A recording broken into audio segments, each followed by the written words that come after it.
Kamu juga bisa menyaksikan ulang acara peluncuran program CybHER serta diskusi panel tentang hoax, privasi, dan bijak berinternet untuk ibu dan perempuan pada pekan lalu di YouTube channel British Embassy Jakarta.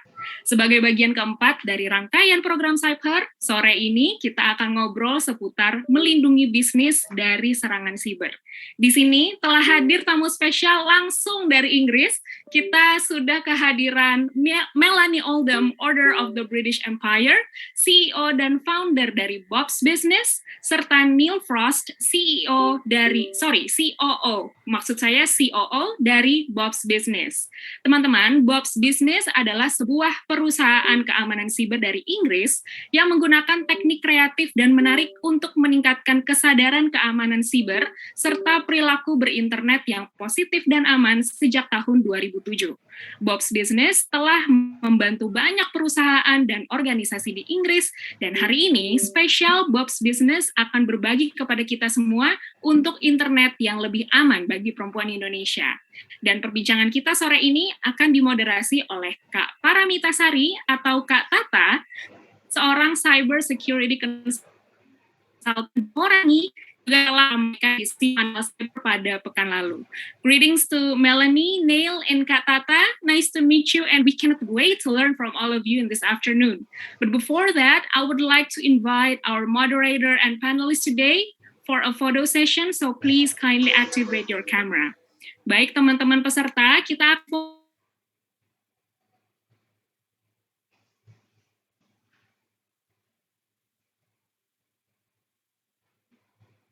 1, smile. All right, once again, in 3, 2, 1, smile. All right, thank you very much everyone. Oke, teman-teman, seperti yang sudah saya sampaikan, sesi belajar kita hari ini akan dipandu oleh Kak Tata, seorang cyber security consultant dari Horangi.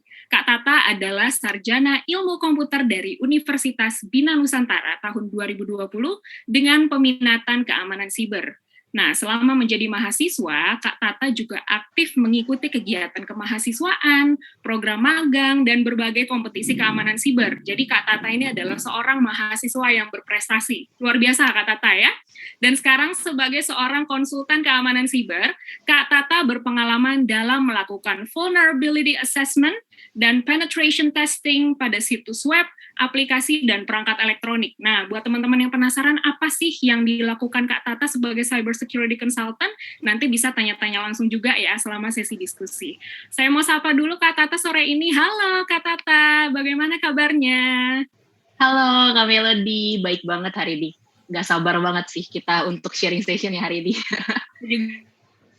Untuk dengerin Kak Tata dan teman-teman dari Bob's Business. Baik, Kak Tata sudah siap ya untuk diskusi sore ini? Iya, siap Kak. Oke, teman-teman, mari kita belajar bersama tentang melindungi bisnis dari serangan siber bersama Bob's Business dan Paramita Sari. Screen is yours. Okay, thank you Kak Melody. Hello, good evening everyone. Hope you guys are in very good condition. Okay, first of all, let me introduce myself. I am Tata, and I will be the moderator today. And first of all, I would like to say thank you for all the participants. It's more than 100 participants. Yeah, awesome. I'm very excited today. And also, thank you for Melanie and Neil, who will be our speaker for this event. Thank you for being here. I would like to inform you guys that this event has interpreter to translate from English to Bahasa or vice versa. You can click the globe icon in the Zoom application and choose the language. Jadi untuk teman-teman partisipan bisa memilih opsi Bahasa Indonesia. And for Melanie and Neil, you can choose English. Dan jangan lupa untuk teman-teman partisipan, jika ada pertanyaan bisa langsung menuliskan pertanyaan di kolom chat ya, selama di kolom Q&A selama presentasi. Oke. Sebelum kita mulai, saya mau perkenalkan dulu speakers kita di acara kali ini. Yang pertama adalah Miss Melanie Oldham, OBE. Hi Melanie, nice to meet you. How are you? Oke, Melanie merupakan CEO dari Bob's Business dan merupakan founder juga dari Bob's Business yang merupakan sebuah perusahaan inovatif di bidang keamanan siber pada tahun 2007. Nah, Lewat Bob's Business, Melanie sudah banyak membantu meningkatkan kesadaran keamanan siber di banyak perusahaan dan organisasi di Inggris. Selama 20 tahun terakhir, Melanie aktif membantu organisasi dan individu untuk memahami lebih dalam tentang keamanan siber, serta manfaatnya dalam pekerjaan dan kehidupan sehari-hari. Bahkan Melanie juga sudah mendapatkan gelar OBE dari Ratu Inggris karena kontribusinya di bidang cyber security. Okay, and next there is our second speaker, which is Mr. Neil Frost. Hi Neil, nice to meet you. Nah, Neil ini merupakan COO atau Kepala Operasional Bob's Business. Neil sendiri memiliki pengalaman selama lebih dari 15 tahun sebagai pemimpin senior di berbagai departemen negara Inggris, termasuk memimpin edukasi keamanan siber di Departemen Perpajakan, Departemen Kebijakan Keuangan Publik, serta Departemen Digital, Budaya, Media, dan Olahraga. Keterampilan Neil yang mumpuni di dalam bidang pelatihan keamanan siber ini juga diakui oleh banyak perusahaan besar di Inggris. Di Bob's Business, Neil fokus mengepalai bidang manajemen sumber daya manusia, jaringan pengiriman konten, dan engagement. Okay, then we already know our speakers, and now I would like to welcome and give the time and also the place to Melanie and Neil to share their knowledge with us. Please, Melanie and Neil, the screen is yours. Thank you very much. Give me 1 second while I try and kill my audio from my other translations. Apologies.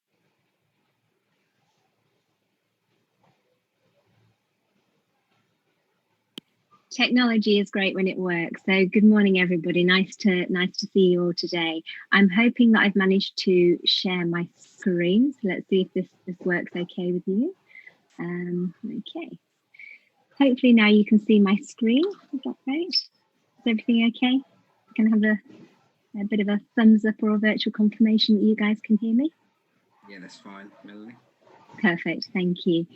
Okay, so thank you very much for joining myself and Neil this morning. My name's Melanie Oldham, as was given in my bio, and I've been working in the cybersecurity industry now for over 18 years. My journey into cybersecurity wasn't initially what I expected, if I'm honest. My background was actually in events marketing, and then I moved into project management, and then one day found myself agreeing to a project where I was airdropped into an IT team of 13 techies and thought that this was going to be the shortest career move I'd ever made, because as far as I could see it at the time, they spoke a language that I didn't understand. They had minds that far superseded mine, and their intelligence just, I guess, wowed me. So I felt a little bit out of my comfort zone. I was put in a situation where I just felt that it just wasn't naturally fitting to me. But one of the areas that as an organization we were working on was how to implement the standard ISO 27001 within the organization. So ISO 27001, for those of you who don't know, who is an international framework for implementing good security management and practices. And at the time, the IT team just seemed to be banging their heads against a wall, trying to get people to change their behaviors and their habits, and people just weren't doing it. So I kind of came in as a bit of a translator, and I took what was the technical jargon and translated it into a language that everybody else could seemingly understand. And to help me achieve this, we used animation and storytelling and tried to make the scenarios relatable to people. And that's where Bob's Business was founded back in 2007. Okay. So quick icebreaker for you is, what would your hacker name be? Can I ask you just to put in the chat? If I could ask you to put in the chat what you think your hacker name would be. So my hacker name would be Johnson Blue. So this is taking my mother's maiden name and adding my pet's name to it. So mother's maiden name being Johnson and my pet's name being Blue. So if I can ask you if you'd like to participate in this little icebreaker, it's what would your hacker name be? I always wanted to be a spook. I thought it'd be pretty cool to be there. Obviously, hackers by their default are slightly more malicious than spooks. So what would your hacker name be? It'd be interesting to know if you want to put that in the chat for us. So that's your mother's maiden name and your pet's name combined, and what would that make you? And my hacker name would be Johnson Blue. Okay. Okay, so as I mentioned earlier, 15 years or 18 years now in the cybersecurity industry when I founded Bob's Business. I'm also a fellow of CybHER, which is the Chartered Institute of Information Security. I also am the director of the Yorkshire Cybersecurity Cluster, which is an ecosystem of cybersecurity professionals and those with an interest of cybersecurity in the Yorkshire and Humber region. So we get together as a community and a network to share best practice, to look at solutions, to guide one another and look at 3 core areas around skills, innovation and growth, and ecosystem development. I'm also the director of UKC3, which is the UK Cybersecurity Cluster. So a group of all the clusters throughout the UK. I'm also an advisory board on a number of companies, and as you know, earlier this year I got my OBE for services to cybersecurity. So it's my vision to try and make the UK and help organisations throughout the globe to make the environments they work and live in to be the safest to live and work online. That's what I'm hoping to achieve. Okay, so Bob's Business, as I say, briefly touched on, we have a number of clients from 5 employees up to sort of 80, 90 odd thousand employees throughout the whole of the UK and nationally. We provide cyber education, policy management, phishing exercises, cultural change programs, and concentrate predominantly on the human side of cybersecurity. In our time, we've helped over 2,000 companies reduce the risk of human risk reduction and trained over 5 million people. So I'd like to think that we kind of know what we're talking about today. And across the bottom are some of the certifications that we've gone through.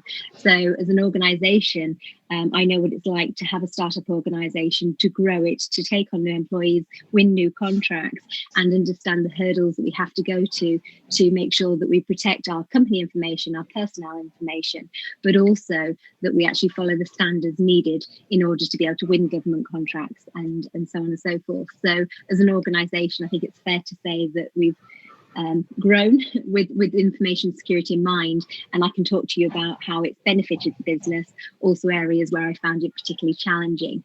As I say, growing an organisation is not the easiest of things, and you know, you've got so much control, but ultimately your people are the most important asset that you have, and hopefully I'll be able to talk to you about the people within your organisation, how you manage that risk, and more importantly, where they really are your frontline defenders and the most important way you can encourage them to do the right thing. Okay, so just briefly in this presentation this morning, we're going to understand what human risk is, talk about the value of data and how easy it is to access, recognise the risks of merging work and play. So COVID's played a real, interesting time for us all in the way that we now work and operate. We've got this hybrid scenario where we're working from home, working from the office, working remotely in other locations. And this has obviously, to a degree, escalated some of the risks, given us fantastic opportunities in what we're able to achieve, but also change the onus of where that control sits from outside of the organisational environment. Indirect risks posed by your connections, so that's your peers at work, your family members, and how potentially they could put you at risk from a cyber attack, and talking about how we change mindsets and look at concentrating on cybersecurity as a personal mission and not just an organisational one. Okay. So just first of all, a couple of misconceptions. Sorry, before I jump into that, Neil, is there anything you want to sort of say on the introduction and the company overview? No, that's fine. You carry on, Melanie. Lovely, thank you. So Neil's here to support me today, to keep me in line, but also to make sure that I don't go too fast and miss any crucial points. But Neil came from client side, so I was fortunate enough to work with Neil within one of the government departments, delivering and helping him coordinate his cyber education awareness programme. And because of the passion and understanding of what he was implementing, was a great asset to the team. Has been with the organisation now over 3 years, so it's really exciting times. So in terms of cybersecurity, a number of misconceptions. One, that cybersecurity is a technical problem, so one that needs to be predominantly dealt with by IT teams, head of compliance or information security officers, and the onus and responsibility should be on those guys. And what we've seen is a real spike in the stress that information security officers are under. But more increasingly now, cybersecurity is an issue for everybody and every business. And a lot of smaller organisations, like I'm sure there's a few on the call today, that don't have that technical resource, or they outsource that technical resource. But you, as business owners, business managers and leaders, need to understand your responsibility when it comes to cybersecurity. And unfortunately, just saying it's a technical solution that's been dealt with by the technical department or the outsourced technical team is not an acceptable answer. The responsibility that you have from a IT and compliance point of view,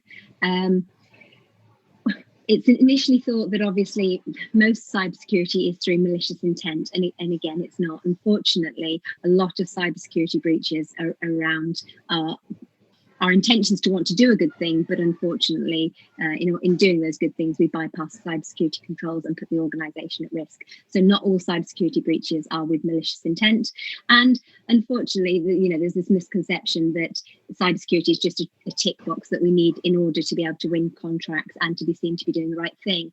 And yes, to a degree, some organisations do embark on it on a tick box exercise, but the reality of that is actually, if you want to grow and strengthen your organisation, taking outside and not just doing annual training once a year, you have to think about how you implement that from a cultural perspective.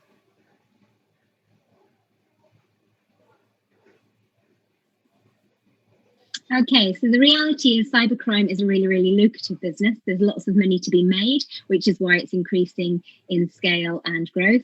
The most common form of attack is email compromise and ransomware. So something obviously we'll go to touch on later around phishing and the impact of phishing and the likelihood of phishing and spear phishing. So that's malicious emails coming into your inbox, trying to portray to be somebody that they're not. 90% of information security breaches are actually caused by human error. So we're fundamentally, the area that we need to address and we need to look at, as opposed to it being a technical problem. Obviously, this is how we interact with technology as well, but predominantly it's around our behaviours, our attitudes, and what we do with data that causes all the security breaches. As mentioned, it's a thriving industry, and it affects every business and every individual.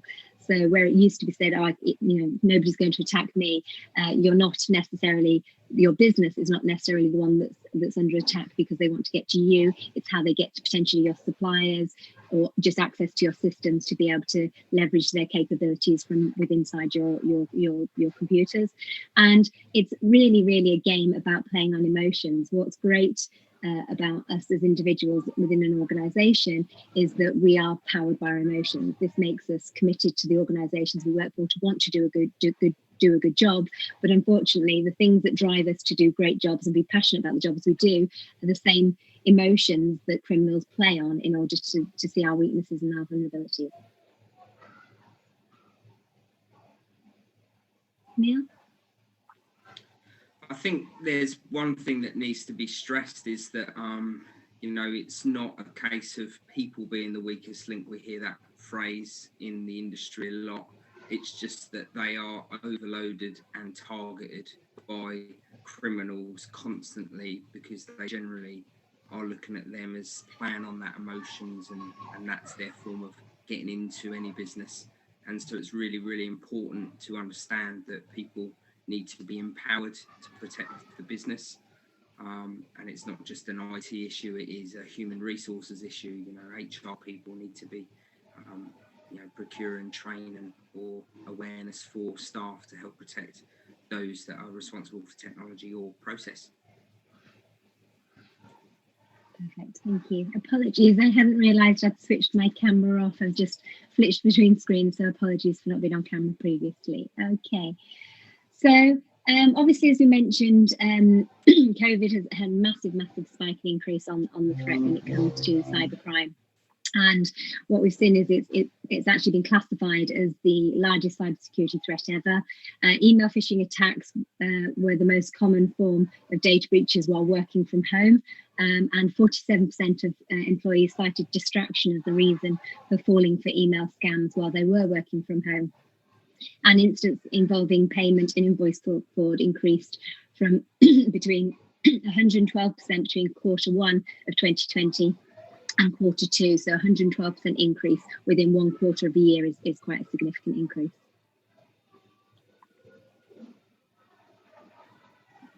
Okay, so the NCSC published a report. So the National Cybersecurity Centre published a report saying that COVID pandemic emphasised the importance of cyber resilience, with resilience on internet increasing in a huge surge in COVID-related attacks. And as you guys will have seen, it's very much about, again, playing on those emotions, sending out email and phishing and fraudulent emails, trying to get to us to think about our health, our well-being, and the health and well-being of our families. And so that's what saw the increase in terms of those email campaigns. Anything to add, Neil? No, nothing from me, Mel. Okay. So as we touched on previously, 90% of breaches are caused by human error. So culture changes, but human behaviours are predictable. Cyber criminals know this, therefore 90% of attacks are a result of human error and people becoming the target. So how do we reduce us as that attack service as that target? And that's what we need to concentrate on. And the question is, what is it about our behaviours that makes us so vulnerable? So in terms of human error, there are a number of causes for this. So that's poor communication. Apologies, Neil, can you just take over? Yeah, there's a number of issues around human error, and I think one note that I will always say is the solution lies very much in when people are designing technology as a solution for cyber attacks or processes, is to really consider your end users, the people that are going to be functioning the equipment, to reduce that risk. And I think as we think about the design of cybersecurity and those fixes, we will hopefully see that reduction in human-related risk. The best example I can give is the amount of times I've been on a Zoom call, really, really good piece of technology, but the amount of times I continue to perform human error by not unmuting myself on a regular basis is a perfect example of it's not the technology that is causing the issue, it's me functioning that piece of equipment, because I may well be on a web conference for a number of people, I may get distracted, I may have had a late night and I'm slightly tired. So as you can see on the screen, some of those human-related issues factor in. It's a high number of things. It's not just a case of, people are the weakest link. It's those emotions, those issues coming to the fore on a regular basis. Melanie, you're back with us? I am indeed. Thank you, Neil. Sorry about that. Okay. So in terms of what can you do as individuals and as organizations, is concentrate on some specifics when it comes to building your cyber resilience. And that's about having good governance, a good structure in place, understanding what your responses to incidents could be. Unfortunately, we see a lot of cases with organizations where they're just not prepared. So unfortunately, when an incident or something happens, unfortunately, what goes out in terms of communications and from that public relations point of view can sometimes be quite poor. And it's more that can do more damage to an organization and organization's reputation than anything else. So having good structure, having good policies in place. And, there is an argument to say, policies for policy's sake, do people really read them? But I think it's really important with your policies that you actually get the involvement of your employees in there, because we do see quite often that policies are implemented but not actually easy to achieve. So what happens is when people can't actually adopt those policies, they all those controls, they circumnavigate them, and they actually find ways around them, which increases their security breach. So it's really, really important that you have, when writing your policies, that you have the involvement of your teams to make sure, is what you're asking achievable? Are there any barriers to achieving that? So that, as I say, when that you have your teams on board, and then when something does happen, how do they respond to that? Because unfortunately, the people that control your social media channels, when typically what tends to happen is when a breach is out or somebody identifies a weakness within your system, what they will do is they will send something out on social media and say, are you aware of this vulnerability? And the reality is the tech team don't look at your social media. So what you have is somebody saying, oh, thank you for the notification, but not necessarily doing something with it or playing it down. And what you need to make sure is that actually your front-facing communication teams, so that's like marketing teams and social media, actually a little bit clued up as to, okay, if anybody reaches out suggesting that we've got a vulnerability or suggesting that we've got a breach, how do we deal with it? How do we escalate that? And how do we respond? Because what we tend to find is that actually we all have an understanding of cybersecurity breaches, and what the biggest damage to an organization really is when people respond in the wrong way. So they ignore the communications, they ignore the response, which makes people feel you don't think this is important to us. So it's really important to have really good communications that say, you know, we're aware of the problem, we're dealing with it, please bear with us. And that obviously you practice those plans and you put them in place to see, you know, how would the teams react if that happens. And HR, again, we don't put enough emphasis on HR's responsibility when it comes to cybersecurity. So making sure that they are there to act as a support for any employees that go through any incidences, any breaches, or, you know, have a result of, you know, our attack from a cybercrime perspective. Because if that goes wrong and it's that relationship that breaks down, that employee potentially could be, you know, a bomb about to go off. So it's really important that the right support's put around individuals and dealing with that to make sure that insider threat doesn't become a bigger issue. Neil? Yeah, just a couple of points further to this slide on what are good things to implement as a business. One would be make cybersecurity an agenda item on every meeting across the business, very similar to what a lot of people did with health and safety. If you're sat at board level, there is a trend now to see CISOs move into board positions so that they have that security position at senior level, which is really important. And then lastly, at Bob's Business, we've always championed businesses getting ambassador programs, or find people in your organisation that love cybersecurity and give them a platform to influence others in the business, whether that's just putting posters up or performing sort of learn and lunch kind of events, etc. Thank you, Neil. Okay, so typically, unfortunately, there has been historically a bit of a blame culture of them versus us. And if somebody clicked on a link, it would be obviously that, you know, from their point of view, they get reprimanded for that. And I think it's really, really important to have a no blame culture. Going back to that point that Neil said about wanting to people be on side, and communications plays a really, really important part of this. So when Neil also mentioned about people having a passion or an interest in cybersecurity, they don't really need necessarily to have that. They just need to be really good communicators and actually want to work with other teams across the organization as well.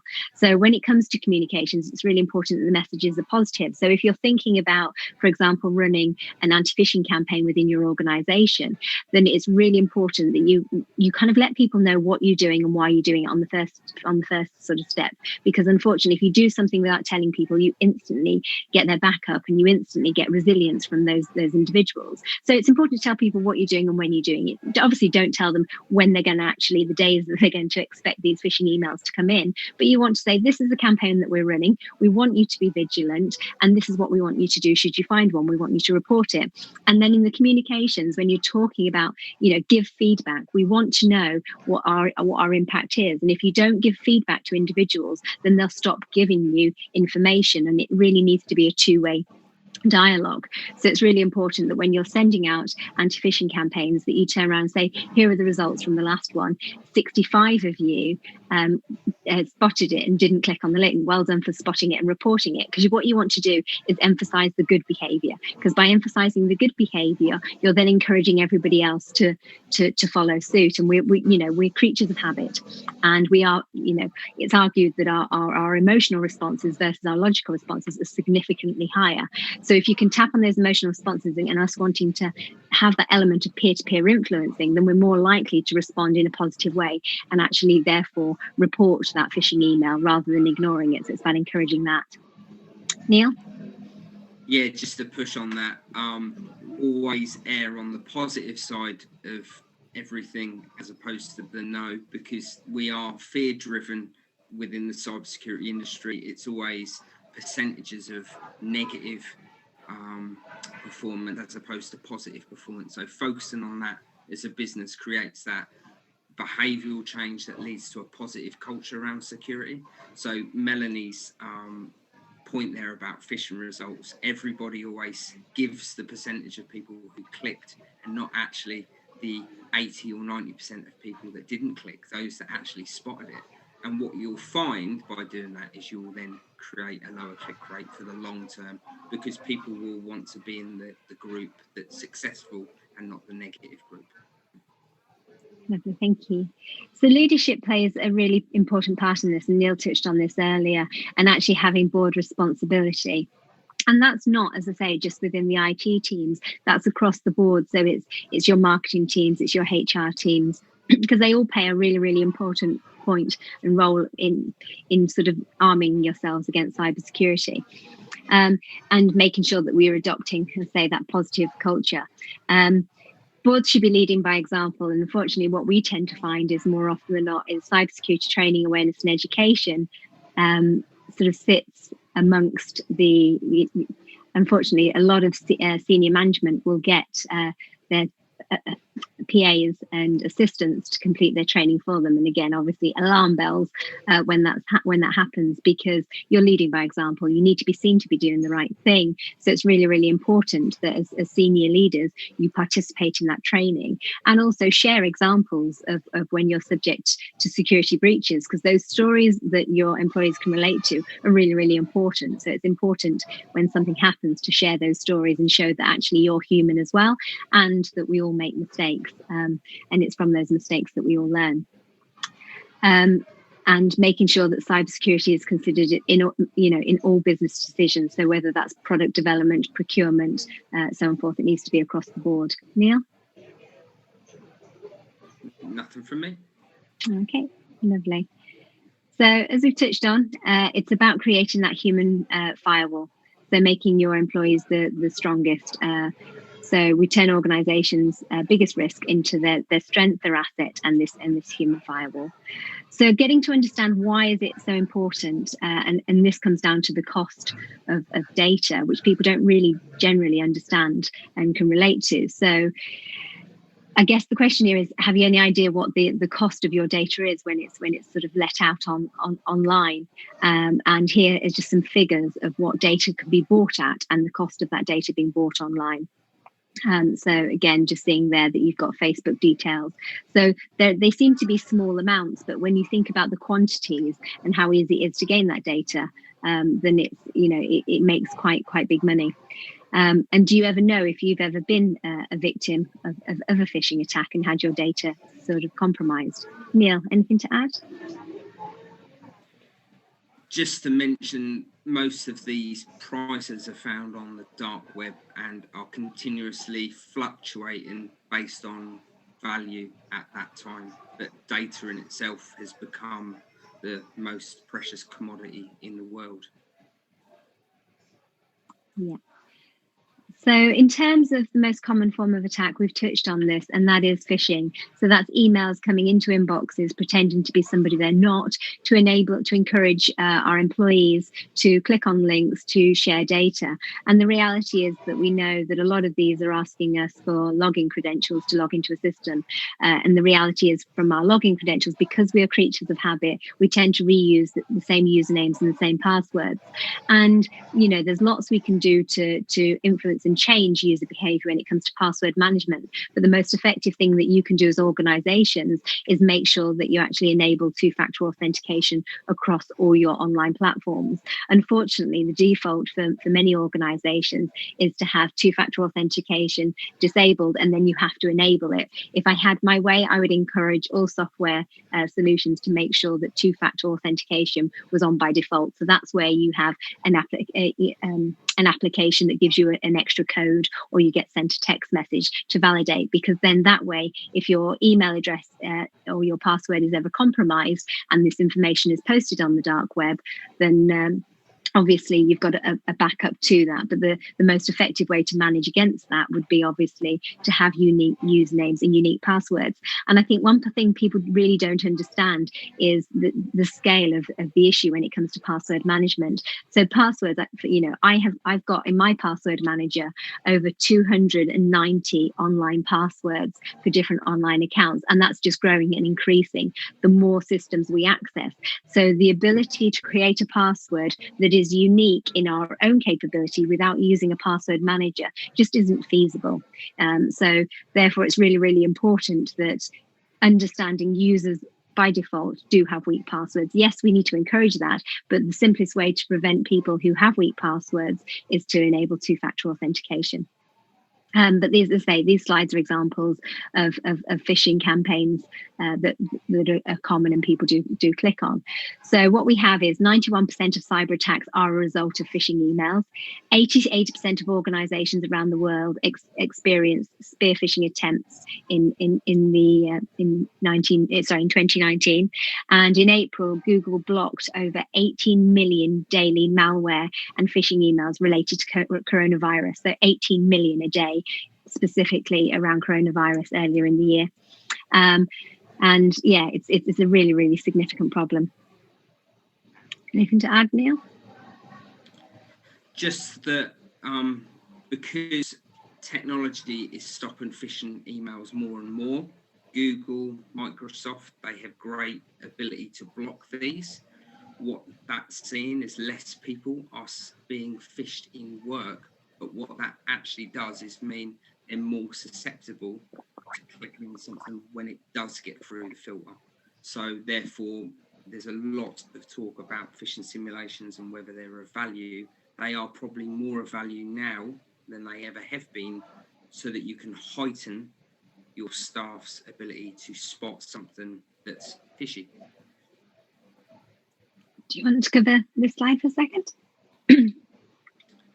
Yes, so just a quick point on some research that we've done. The top phishing email subject lines are there in front of you.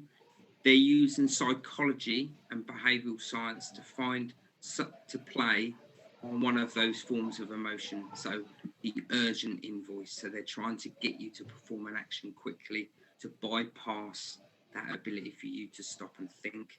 There's always some form of request attached, or there's that authoritative messaging with the important style emails.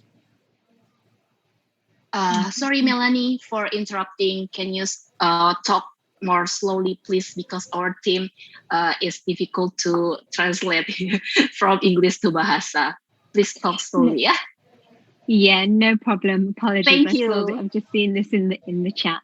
Yes, apologies to everybody from me as well, first and foremost. That's fine. Okay, thank you. So from a senior leader's point of view, criminals see you as really lucrative targets, offering top-tier access to organisational systems, sensitive information and finances. And it's the perfect blend that makes you extremely attractive as a target. So that's you're 12 times more likely to be targeted if you are a senior leader. And C-suite executives, as I say, more so than other employees within organisations, and that's according to the Verizon 2019 data breach. 71% of C-suite cyber attacks were financially motivated, with attackers looking for money from company or employee data, intellectual property or ransomware. Traveling frequently means that you are relying on mobile devices and public Wi-Fi and opening up more risk. So yes, there's a thought and perception that within our homes we're a little bit more secure. It's quite interesting. There were some surveys done about how our behaviours change within our home environment versus how they change when we're in other environments. And actually, we are a lot more relaxed, and this perception of being a lot less at risk when we're in our home environment. So our behaviours when responding to emails, we act very, very differently at home than we do in other environments. So it's something just worthwhile being mindful of.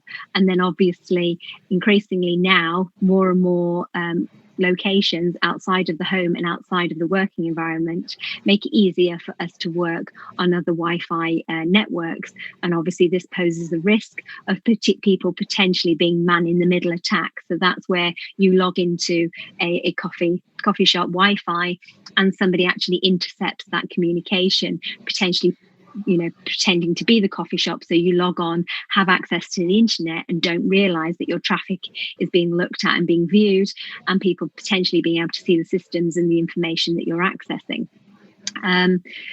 So it's really important that you understand as senior leaders how much more at risk you are, and our behaviors again just emphasize this. So just going quickly on them. So again, as with regards to spear phishing, being really, really careful that you are the targets. The spear phishing is those targeted attacks. I want to move on to something quite quickly now regarding social engineering, and also when it comes to how people access your information and why we're more susceptible now than we were before.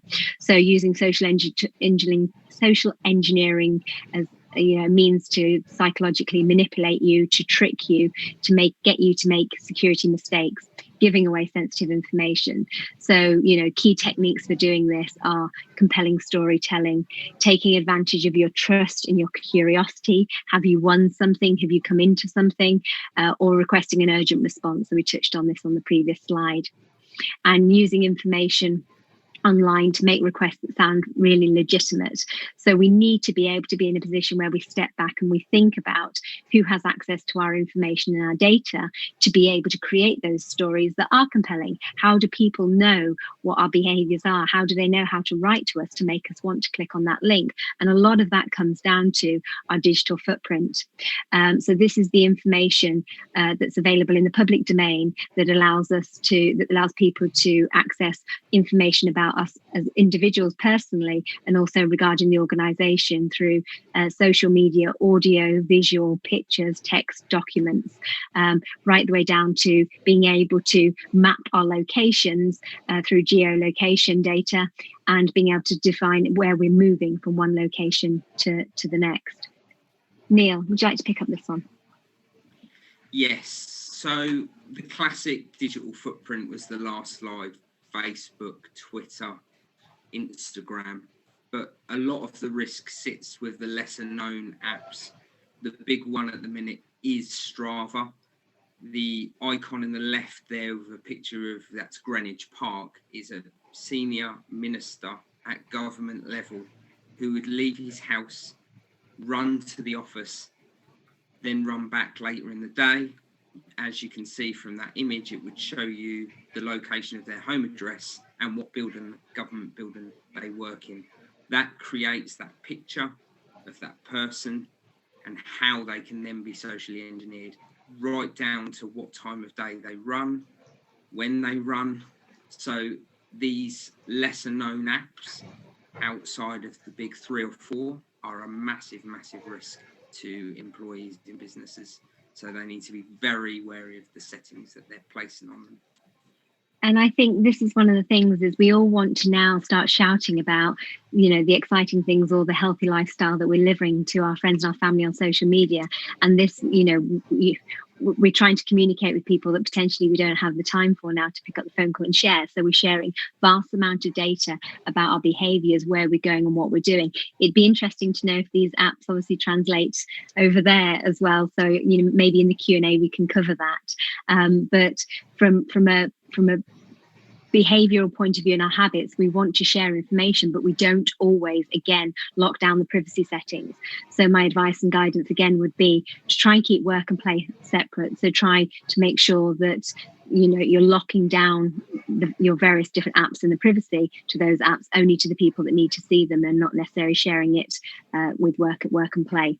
There is a whole framework, and again, there's an international framework which allows you to be able to use a number of apps to be able to see, how do you find out usernames? Because we're creatures of habit and we tend to use the same username. Typically, our username always includes our first name and last name, and sometimes usernames tend to include first name, last name, and date of birth, all things that are unnecessary. When you create a username, there is no reason that you should have a need to include your first name or your last name or any personal details. And this is a real behavior we need to encourage and change amongst ourselves and our employees, so that when our data is released onto the internet, that actually people can't identify. Because what this allows people to do is not only to be able to identify which accounts we have with the same usernames and passwords, it also lets them identify which accounts we don't have.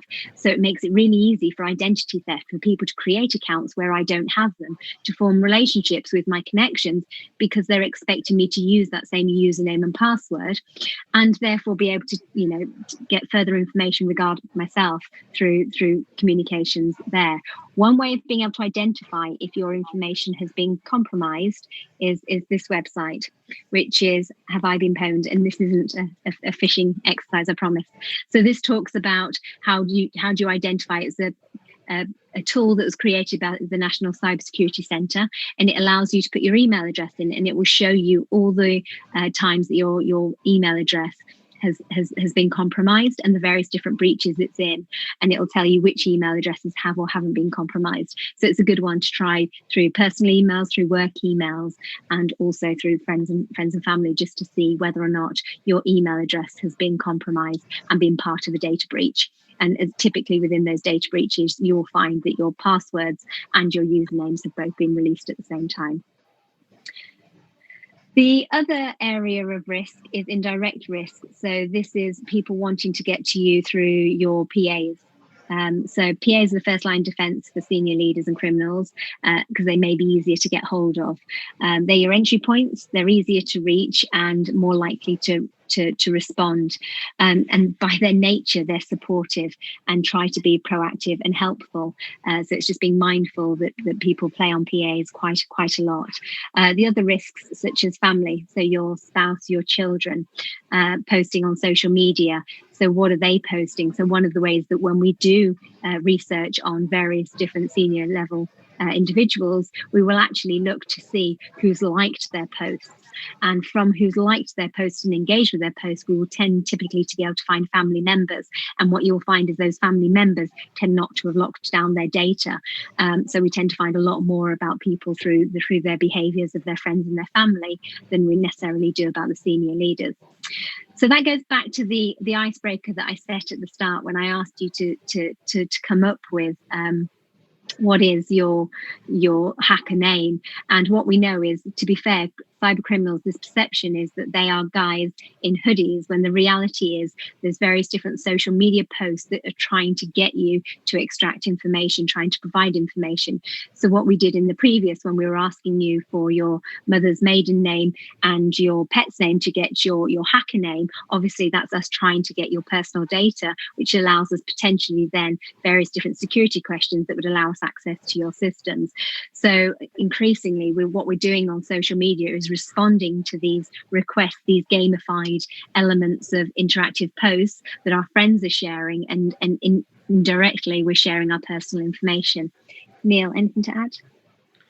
Just that the major banks were the ones asking for a lot of these as security questions. So I think they're trying to pivot some of the things that they're asking to stop this sort of data being shared online.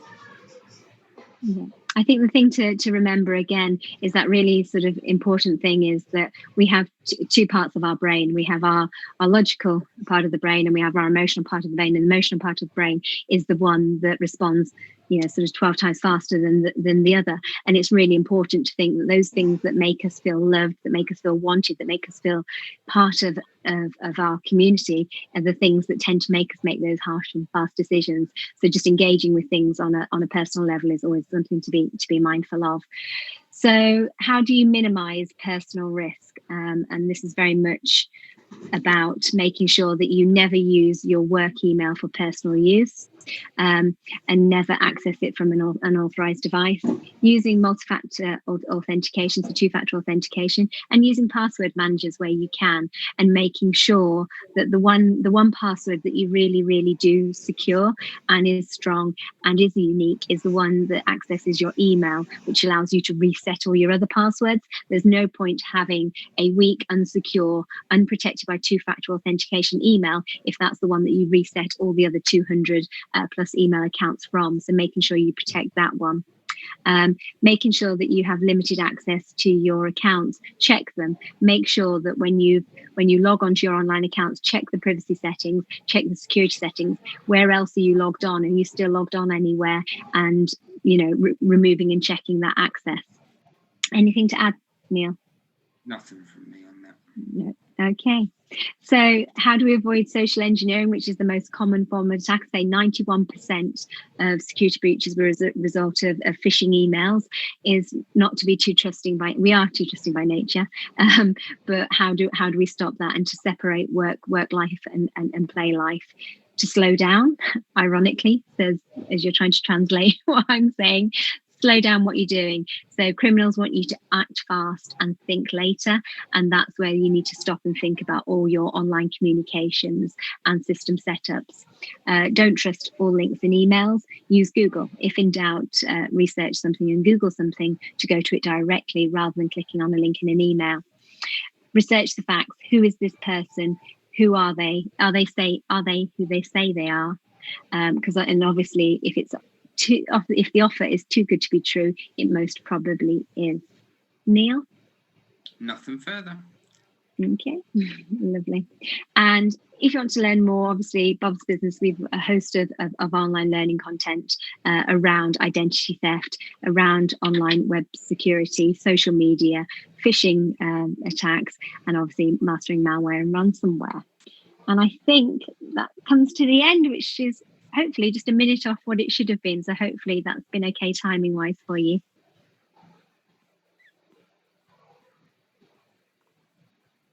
Is anybody still there?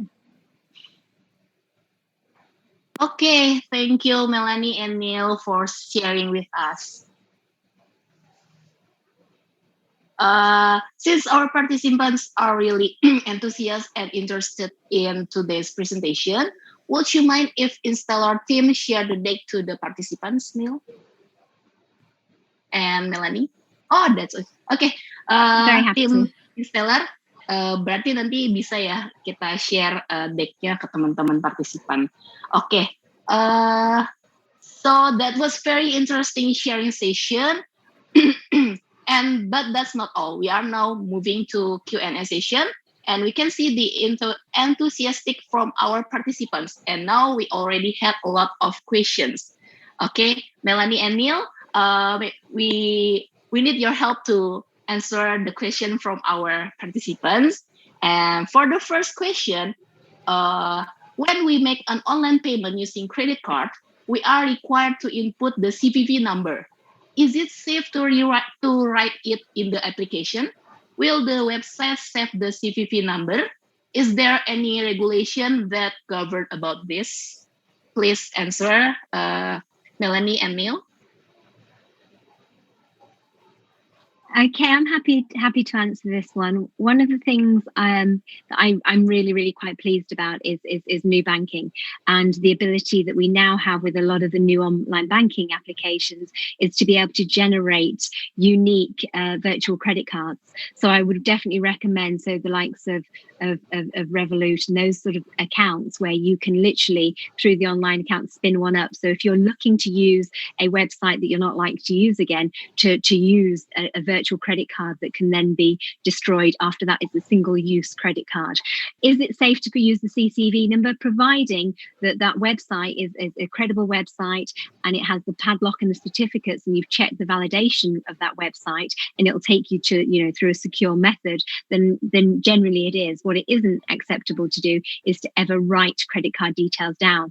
So if you ever go into a merchant and they ask you to write it down, then that's illegal and against the law. What is right is to be able to put it straight into the PIN machine to record it, or put it into the website to record it that way. So it's about having an understanding that the sites that you're using are credible. So have you checked that they are who they say they are? And don't download any apps unless there are thousands of reviews on that and acceptance of previous people using it. I hope that helps. Neil, anything to add? No, just exactly. If you're secure in where the source is and where you're inputting, then that's the key issue there. Okay, thank you, Melanie and Neil. Maybe I will add more about my experience as a penetration tester. I already see the data, the CVV number has been transferred from the client to server. But don't worry, because your data is safe because it is encrypted. So no other party can see your CVV number, and don't be worried about inputting your CVV number in the application. But you should consider the Melanie opinion that the application is safe to input CVV number. Okay. And next question, how to create a safe or great password? Is it required to change the password periodically to keep us safe? Okay. Please, Melanie. So the our government guidance on this is to use 3 random words and make sure you include a special character and a number on that. What people then think it's okay to do is use the same 3 random words but mixed up, and then to use the same characters but in a different pattern. Patterns are bad. So the best way is to obviously use a completely randomized password. So password managers tend to do these by default, so I would recommend that. But if it's one that you have to remember, then the advice is 3 random words and a letter and a character to do that. What was the other part of the question, sorry? Is it required to change the password periodically to keep us safe? So the only reason for changing your password was if you feel it's been compromised or hacked. So, you know, if there's no means or way for that password to get out, it was more to make sure that if it was ever compromised. So I think by using the website, Have I Been Pwned, you'll be able to find out, has that been compromised? You know, potentially if you're logging into devices that are used by other people, it's probably good behavior to change them regularly, because you can go into a computer and you can reveal by doing a little hack. You can, you know, hover over the password, you know, where it comes up with the dots. You can hover over that, right click, go to inspect, and where it says password, if you type in the word TXT, you can translate it, so you can hack it yourself. So if you use a password with your family members and they've stored their passwords in but you can't see it, it can be revealed. So if you're using your own personal devices, there's no chance of them being compromised, then, you know, there's no need to change your password unless you feel it has been compromised. Okay, thank you, Melanie. Saya akan bicara bahasa Indonesia ya untuk teman-teman. Jadi kalau di Indonesia untuk aturan password sendiri itu, selama saya menjadi penetration tester, itu sudah ada ya password policy, kebijakan password untuk aplikasi. Jadi setiap aplikasi harus memiliki kebijakan password yang kuat. Misalkan karakternya harus minimal 8 dan harus mengandung alfanumerik atau alfabet dan angka, kemudian harus ada simbol juga. Dan kalau teman-teman nggak mau repot bikin passwordnya apa, biasa ada tuh namanya password generator. Itu kalian bikin aja, itu sudah sesuai dengan standar policy yang sudah diterapkan di aplikasi-aplikasi yang memang sudah sadar kalau password itu harus yang kuat, seperti itu. Dan seperti tadi Melanie bilang ya, kalau password itu memang harus selalu diganti, seperti itu ya. Oke. Next question. When we face a cyber attack or cyber breach in our business, should we close the application and develop a new application, or enhance the application security is good enough? And after the breach, should we open the case to the public, or is it better to keep it secret as an internal case? Please, Melanie or Neil. I think from a technical perspective, when you're talking about that from a penetration testing, I'd like to come back to you if that's okay. But with regards to the communication piece, I think it's always better to be honest. I think if there is an indication, obviously you don't want to alert people when there's no need to create scare or fear. But if you think actually that information is going to come into the public domain, then it's really important that you let them know that you've had a breach, but you're investigating it, because it shows that you care about your clients and their data, and that you're investigating it, and that you just need a little bit time to investigate. But then it's really important that you inform them of updates as to how the investigation's going. With regards to should you shut down and start again, it really depends on your coding structure. So secure coding, how do you develop that code? How do you test that code? How do you revisit the security lifecycle of that code in development? So it depends how secure that application is. I'll hand back over to you from a technical perspective, if that's okay. Okay, thank you. Ini saya bicara lagi dalam bahasa Indonesia untuk teman-teman partisipan. Kalau di Indonesia, ketika ada terjadi cyber breach, itu kebanyakan memang ditutupi ya kasusnya. Kalau seandainya teman-teman kemarin mendengar ada case KTP yang di leak di sebuah deep web or dark web, itu tidak ada penjelasan terkait kenapa bisa KTP kita kena breach atau disebarluaskan di dark web. Itu kebanyakan di Indonesia lebih ke kita malu nih, kita takut nama kita tercoreng karena adanya breach ini, karena adanya kasus cyber security ini. Tapi ketika di luar negeri itu mereka lebih mempertimbangkan bagaimana dengan customer kita ya. Customer kita apakah mereka kalau seandainya kita membuka kasus ini dan memberitahu ke mereka, mereka mungkin bisa lebih bersiap-siap gitu loh.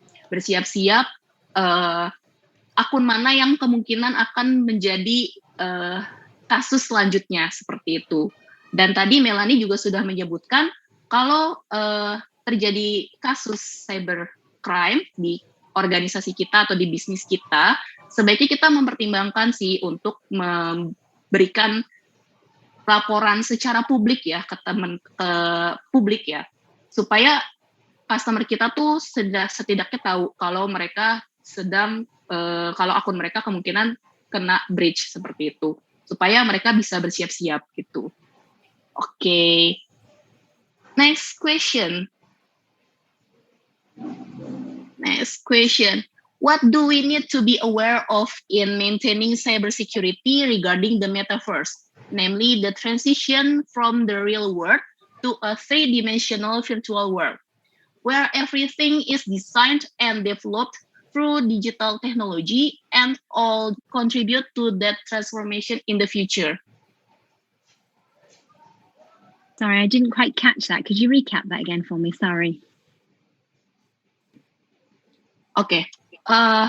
What do we need to be aware of in maintaining cybersecurity in the three-dimensional virtual world, where everything is designed and developed through digital technology and all contribute to that transformation in the future in three-dimensional world? Yeah, so obviously everything is interconnected, and it's really, really important we understand what apps are connected and what the security settings for each of those apps. And I think one of the worst habits that we have as users is that when we're trying to connect one app to another, is it comes up with this really, really, really, really long list of acceptance or disclaimer, and do you agree to it? And we don't ever read it. We just tick it and accept it. And I think there needs to be a real push from us as a technology industry to try and get people to change what are those terms and conditions, so that it highlights what data is being shared and what isn't being shared, because the onus is very much on us as individuals to review all those terms and conditions and to know what information we're sharing, when the reality is we don't. We just do the tick box to authorize the application. So I think it's really, really important from a technical point of view to be able to see. So when going into your applications, looking at the privacy settings, what information is being shared. As I say, from anybody who's got a smartphone, you'll know that the moment you take on a new application, it wants to connect it across the board with every single other application, all your contacts and everything else like that. And we just need to be mindful that we're restricting it to the most minimal amount of information possible. Is there anything that you wanted to add on that? Okay. That's great. Neil, maybe you want to add some more? I think that was a wow question. And from a technology point of view, way beyond my area of knowledge, but similar to what Melanie's saying is that by design, we need to consider the end user and making it simple for people to understand the risks involved when they're accessing some form of digital technology.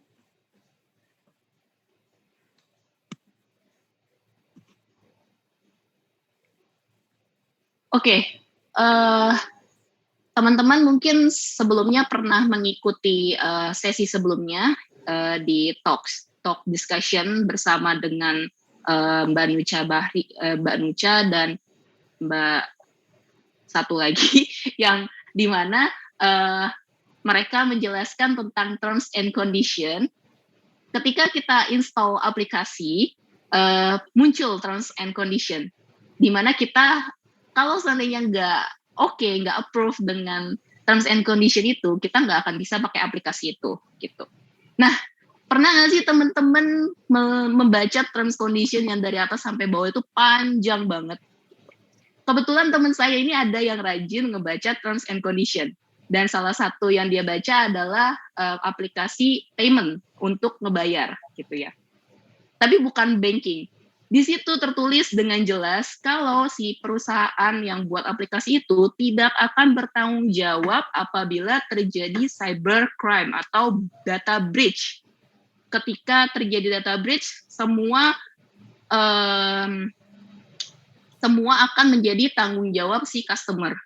Dan mereka tidak akan bertanggung jawab atau tidak akan memberikan ganti rugi. Tapi hanya akan menotifikasi kita sebagai customer kemungkinan adanya data breach seperti itu. Nah, itu kan sedikit ngeri ya, gitu ya teman-temannya. Tapi mau gimana lagi, kita membutuhkan aplikasi itu. Kita butuh untuk menggunakan aplikasi itu dan pasti kita oke-oke aja.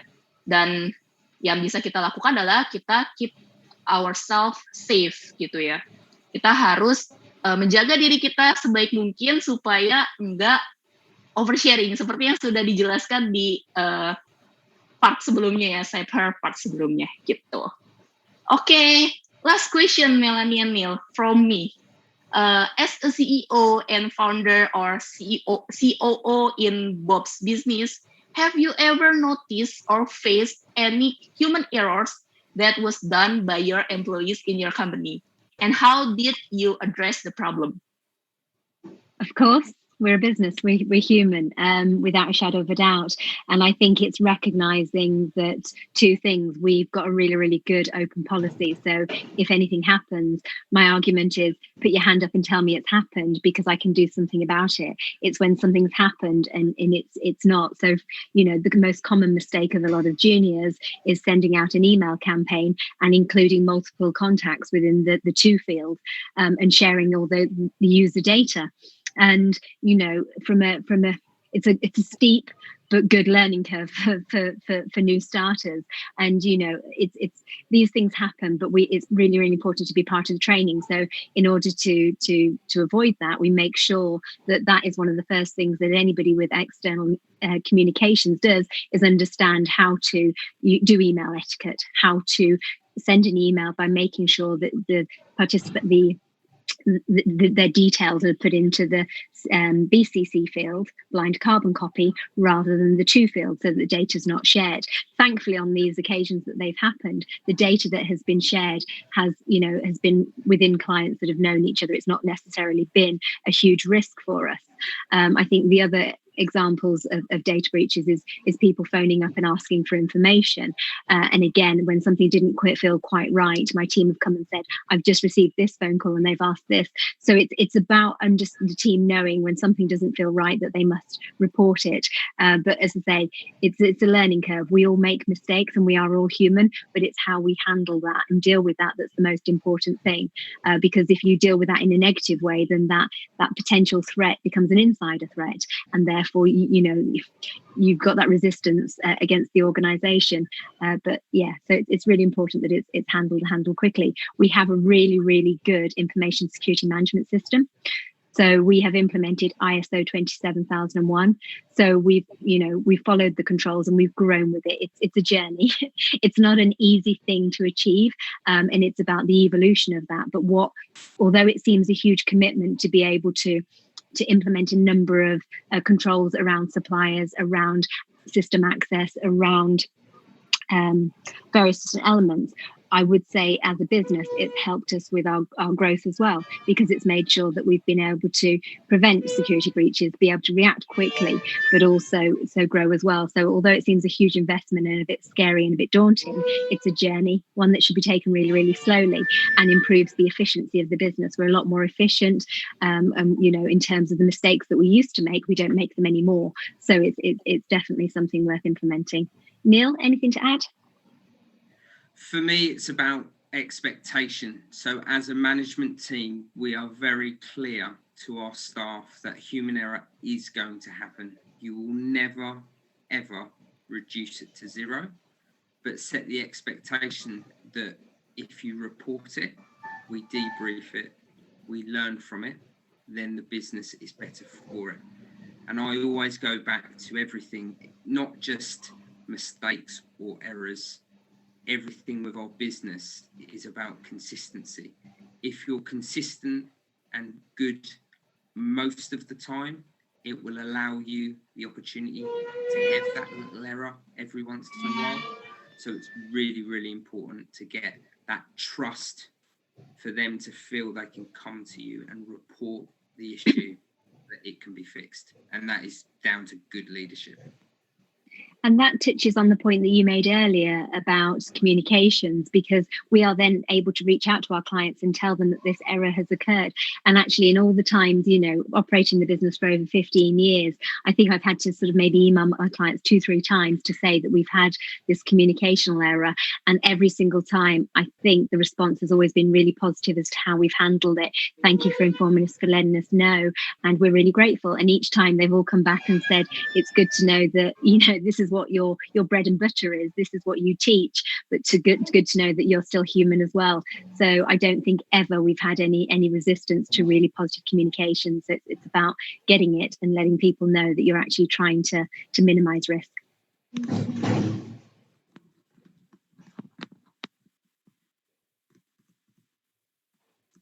Okay, thank you, Melanie and Neil. One other question, please. The real last. Okay, let me check. Usually, when we develop artificial intelligence or AI or data science project, it requires huge amount of data set, such as facial image, etc. I have concern if one day we may collect data set improperly, then we will get the data scandal. Would you please give advice on how to collect data set properly for product development and to avoid the data scandal? Yeah, so there are a few things you can do here that you need to be mindful of, and it's following, to be honest with you, the very simple data protection rules, which is don't obtain information that you don't need, don't retain it for any longer that you need, and make sure it's used for the purpose for which you've asked for it as well. So, and just from a security point of view, where you're storing that data, make sure it's secure, and that if in the event of a breach, you're able to identify and let people know that there has been a breach. So the simple, it's following the simple basic guidance of data retention and data protection of only retaining the information you need. I can understand the concerns, definitely, because you don't want to be part of that scandal. But if you adopt good security hygiene and systems and you follow the guidance, you can only do what's within your realms of doing and making sure that it's secure, but don't collect any data that is not necessary. Don't retain it for any longer than it needs to be retained, and make sure that when you destroy that information, that you do it securely and you confirm that that information has been, destroyed in the correct manner. Oke, sedikit tambahan ya teman-teman. Jadi kalau teman-teman ingin mendevelop suatu aplikasi dan itu adalah aplikasi mobile seperti Android atau iOS, itu sudah ada guideline-nya di developer Android atau developer iOS untuk data storage, secure data storage. Nah, di situ ada beberapa kayak semisal ketika menyimpan data itu harus seperti apa, dan untuk seperti permission seperti location, kamera dan sebagainya itu juga sudah diatur seperti apa yang critical, high dan low risk gitu ya. Jadi teman-teman bisa baca dari situ jika memang berniat untuk develop aplikasi AI atau aplikasi apapun gitu ya yang based on mobile. Seperti itu mungkin tambahan dari saya. Okay, so the Q&A session has already been done. Thank you Melanie and Neil for sharing with us. That was very interesting. Okay, teman-teman si partisipan, jadi saya sedikit simpulkan ya untuk sharing hari ini. Ketika kita bicara tentang cybercrime, gak pernah terlepas dari human error. Dan seperti yang sudah dijelaskan oleh Melanie and Neil, ada beberapa yang bisa menyebabkan human error. Salah satunya adalah kurangnya awareness atau kesadaran tentang security. Nah, ini saya mau cerita sedikit nih. Jadi, berdasarkan pengalaman pribadi di kantor saya, yaitu Horangi, kami pernah melakukan proyek rekayasa sosial atau bahasa kerennya social engineering ke salah satu klien kami, yaitu rumah sakit gitu ya. Nah, di sana kami pura-pura jadi staff IT di rumah sakit ini. Keren kan? Dan yang jadi red flag-nya di sini adalah ketika kami diantar oleh resepsionisnya langsung ke salah satu ruang meeting mereka. Tanpa ditanyakan dengan jelas alasan kedatangan kami itu untuk apa gitu. Kan ruang meeting itu kan cukup tidak bisa didatangi atau dimasuki oleh orang-orang yang tidak berkepentingan. Dan lebih parahnya lagi, ruang meeting mereka ini ternyata punya akses ke jaringan internal si rumah sakit. Jadi kami punya cukup akses nih untuk mengakses data-data sensitif mereka. Nah, ini salah satu pentingnya security awareness dari karyawan kita gitu ya. Ngeri banget ya teman-teman ya, dan tapi untungnya kita dapat awareness dari Melanie dan juga Neil. Nah, oke, untuk sesi presentasi dan Q&A sudah selesai. Saya akan kembalikan ke MC. Silakan Kak Melody. Terima kasih Kak Tata sudah memimpin diskusi yang sangat bermanfaat sore ini. Terima kasih juga untuk Melanie Oldham, Chief Executive Officer of Bob's Business, dan Neil Frost, Chief Operating Officer of Bob's Business. Teman-teman, thank you very much for joining us today, and we hope to see you again on another occasion, karena ini benar-benar sangat bermanfaat ya sesinya. Semoga bisa ketemu lagi sama Kak Tata dan teman-teman dari Bob's Business di kesempatan lainnya. Bye-bye! Oke, teman-teman peserta, gimana nih? Kita udah ngobrol sekitar 1,5 jam ya, dan dari tadi tuh teman-teman banyak banget nanya hal-hal yang teknis gitu ya, bahkan yang aku aja bahkan nggak kepikiran gitu, kok ada ya ternyata masalah-masalah atau kasus-kasus cyber security yang mungkin kita nggak sadari gitu dalam kehidupan sehari-hari. Nah, kalau aku sendiri tadi merasa diingatkan kembali ya tentang banyak hal, tapi yang paling utama adalah memang untuk selalu bersikap kritis, berpikir berulang kali sebelum kita masukin data pribadi apapun ke internet gitu ya. Jangan mudah memberikan data pribadi ke siapapun. Nah, mungkin teman-teman juga masih ingat nih beberapa waktu lalu sempat ada sebuah tren gitu ya di Instagram ketika teman-teman diminta untuk share berbagai hal di fitur share Instagram story gitu. Misalnya share nama ibu kamu, nama pacar kamu, foto rumah kamu, foto anak kamu, dan lain sebagainya. Nah, banyak dari kita yang nggak sadar bahwa sebenarnya itu sendiri adalah modus untuk mengumpulkan data pribadi loh, teman-teman. Jadi, yuk kita lebih berhati-hati, jangan mudah tergiur untuk ikut tren di media sosial ya, just keep everything to yourself, biarkan data-data itu kita aja yang tahu gitu ya, orang lain nggak usah tahu, nggak masalah gitu ya. Kemudian juga hati-hati nih sama pesan bodong. Kalau tadi Melanie mencontohkan pesan yang masuk ke email, nah di Indonesia sendiri kasusnya masih banyak yang tertipu sama SMS undian, katanya selamat menang undian dari toko online apa gitu, dan masih banyak juga yang tertipu gitu ya, terjebak dalam modus penipuan tersebut. Jadi teman-teman lebih berhati-hati juga, jangan mudah terpercaya dengan modus-modus penipuan. Dan yang terakhir juga adalah bacalah syarat dan ketentuan sebelum daftar di aplikasi atau website.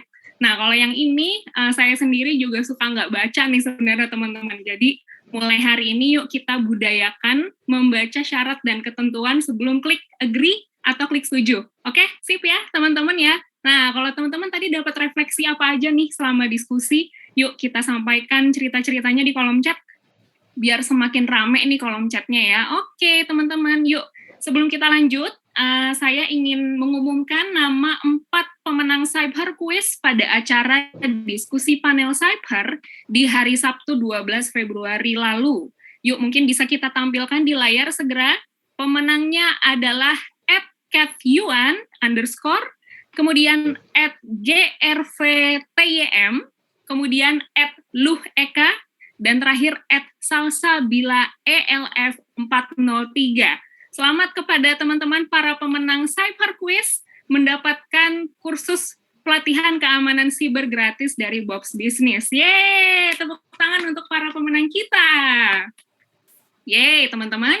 Kalau mau dapat pelatihan keamanan siber lagi dari Box Business nih, buat teman-teman yang belum kebagian, jangan lupa datang ke acara CybHER besok ya, di hari Sabtu 19 Februari, karena kita akan adain lagi nih CybHER Quiz khusus buat teman-teman yang belum dia dari Box Business.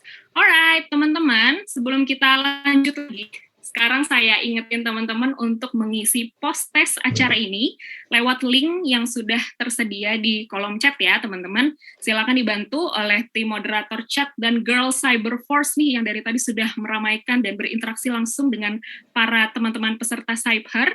Silakan diisi post-testnya untuk melengkapi pre-test yang sudah diisi di awal acara.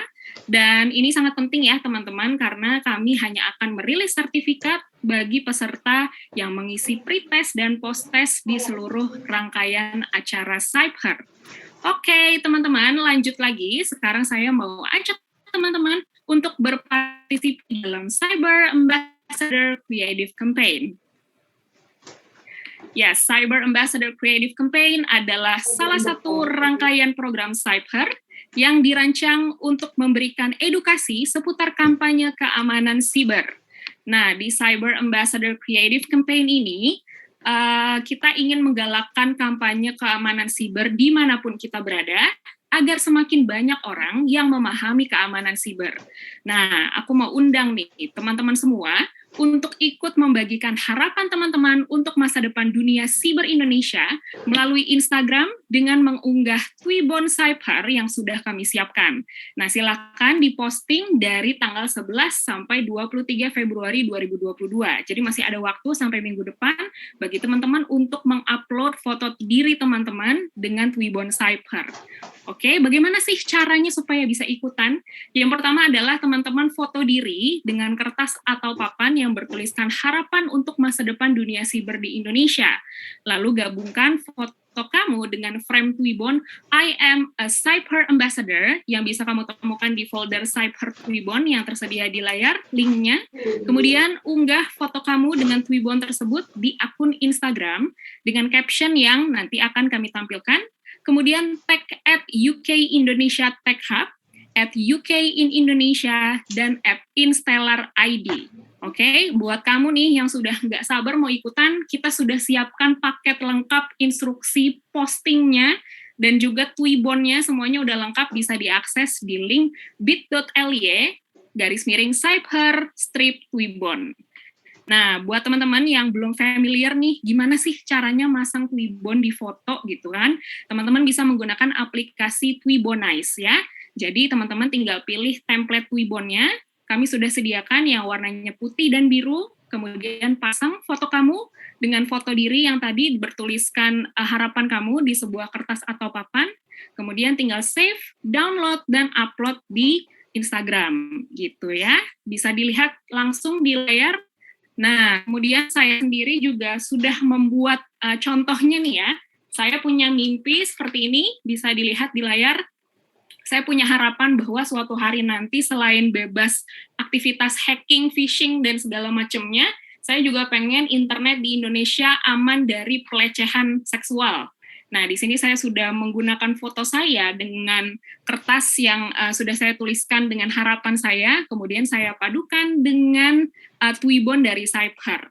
Oke, jadi nanti teman-teman juga bisa mencontohkan ya nih, supaya kita bisa semakin meramaikan CybHER Ambassador Creative Campaign. Dan pada akhirnya nanti di Demo Day pada tanggal 26 Februari, kami akan memilih 3 Best Ambassador Creative Campaign di antara semua foto yang masuk ya. Jadi nanti teman-teman yang menang CybHER Ambassador Creative Campaign ini akan dapat hadiah yang sangat menarik. yang nanti akan saya sampaikan. Oke, selengkapnya tentang Cyber Ambassador Creative Campaign, mari kita saksikan video berikut ini.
Nah, gimana teman-teman?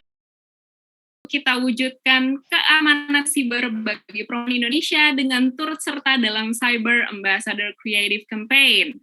Nah, kalau teman-teman peserta CybHER nih yang semuanya merasa kita butuh banget nih keamanan siber di Indonesia untuk ditingkatkan, yuk jangan ragu untuk upload foto teman-teman di Instagram dengan Twibbon I am a Cyber Ambassador untuk meramaikan kampanye Cyber Ambassador. Oke, teman-teman, akhirnya kita sudah tiba di akhir acara. Saya ucapkan terima kasih banget, terima kasih sebanyak-banyaknya atas semangat, antusiasme, pertanyaan, dukungan teman-teman semua untuk acara diskusi kita sore ini. Nah, selain itu saya juga mau undang nih teman-teman untuk ikutan dalam acara CybHER lainnya yang masih ada nih sampai minggu depan ya. Kita masih punya beberapa acara lagi yang teman-teman harus ikut karena sudah kami rancang spesial buat peserta CybHER. Oke, kita bisa lihat program schedule di sini. Sekarang kita sudah ada di rangkaian acara keempat, dan kita masih ada 2 kelas lagi beserta 1 kelas co-creation di weekend minggu depan. Oke, teman-teman bisa ikutan acara CybHER berikutnya, yaitu pada tanggal 19 Februari 2022, pukul 10 sampai 11 pagi, dengan topik berkarir gemilang di dunia keamanan siber untuk perempuan bersama Natasha Amadea, Lead Cyber Security Consultant Horangi. Kemudian diikuti dengan acara pada siang harinya, yaitu tentang bijak kelola data untuk bisnis sukses go global, masih bersama Natasha Amadea, Lead Cyber Security Consultant dari Horangi. Nah, kemudian setelah itu, di minggu depannya lagi, kita punya acara yang ditunggu-tunggu nih oleh kita semua, yaitu kegiatan co-creation dan demo day bersama Agustin Meriska dari Meta Innovation Lab dan Ahmad Aziz dari campaign.com di tanggal 25 sampai 26 Februari 2022 pukul 9 sampai 17 waktu Indonesia Barat. Nah, teman-teman, co-creation ini sesi yang sangat berbeda dengan sesi CybHER sebelumnya, karena di sini kita bisa lebih interaktif dan juga bisa langsung praktek bikin kampanye online tentang keamanan siber. Di sini teman-teman nanti akan belajar kampanye keamanan siber bersama 2 fasilitator kita dari Meta dan campaign.com. Sayangnya acara ini terbatas hanya untuk 100 peserta teman-teman gitu ya. Jadi 100 peserta ini adalah peserta CybHER yang terpilih. Nah, bagaimana caranya untuk daftar? Kamu bisa segera klik link yang sudah tersedia di kolom chat dan juga di grafik, dan juga di scan QR code yang tadi sudah tersedia, nanti akan dikirimkan kembali oleh admin ke grup WhatsApp teman-teman ya. Nah, teman terpilih nih untuk ikut co-creation dan demo day, kamu berkesempatan untuk Kampanye yang tentunya penting banget nih buat kita semua ya. Kita sudah tahu, kita sudah belajar nih dari minggu lalu pentingnya keamanan siber. Nah, sekarang kita waktunya berkampanye nih supaya lebih banyak orang yang tahu pentingnya cyber security. Kemudian di akhir sesi co-creation dan demo day, kita akan memilih 5 tim dengan presentasi terbaik untuk mendapatkan kesempatan berkampanye dan dibimbing langsung oleh ahli kampanye dari campaign.com. Wah, ini sebuah hadiah yang nggak akan bisa ditemukan dimanapun ya, teman-teman. Jadi, yuk ikutan co-creation dan demo day. Caranya daftar di link yang tadi sudah tersedia ya. Oke, teman-teman, sudah tiba di akhir acara nih. Akhirnya benar-benar sudah di akhir acara kalau tadi kata Kak Tata ya. Pertanyaan yang seakhir-akhirnya gitu. Ya, teman-teman, terima kasih banyak atas kesempatannya untuk kembali bertemu hari ini.